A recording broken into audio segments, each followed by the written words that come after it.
सांगली जिल्ह्यातील आटपाडी तालुक्यात धक्कादायक घटना उघडकीस आली आहे। एका 10वीत शिकणाऱ्या 16 वर्षीय विद्यार्थिनीने चौघा तरुणांच्या त्रासाला कंटाळून तिने आज पहाटे आपली जीवनयात्रा संपवली। याबाबत मिळालेली माहिती अशी की आटपाडी तालुक्यातील एका गावात 10वीत शिकणाऱ्या 16 वर्षीय विद्यार्थिनीला गावातील 4 तरुण त्रास देत होते। तिला शारीरिक आणि मानसिक त्रास दिला जात होता, तर तिच्याकडे शरीर सुखाची मागणी केली जात होती। याच त्रासाला कंटाळून तिने आत्महत्या केली।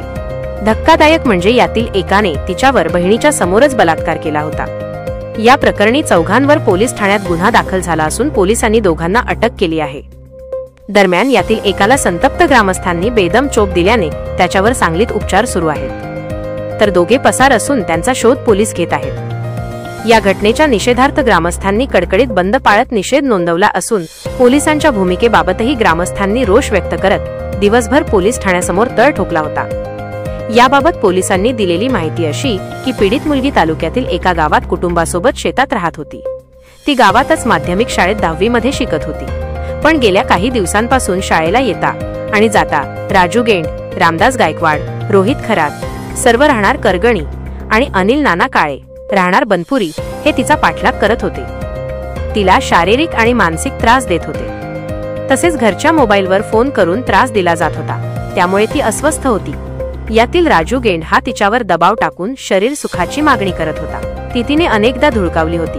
त्यानंतर राजू गेंड याने जबरदस्तीने तिला गावातील एका खोलीवर नेत बलात्कार केला होता। धक्कादायक म्हणजे हा अत्याचार तिच्या बहिणीच्या समोरच करण्यात आला। तसेच या घटनेचा व्हिडिओही बनवला होता, त्याचाच वापर करून तो तिला भीती दाखवत होता। याच भीतीमुळे ती तणावाखाली वावरत होती। या तरुणांचा त्रास वाढत चालल्याने रविवारी रात्री तिने जेवताना पालकांना सारी कहाणी सांगितली।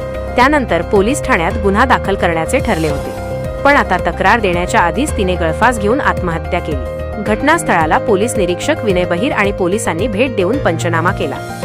या प्रकरणी राजू गेंड, रामदास गायकवाड, रोहित खरात आणि अनिल नाना काळे यांच्यावर आटपाडी पोलीस ठाण्यात गुन्हा दाखल करण्यात आला आहे।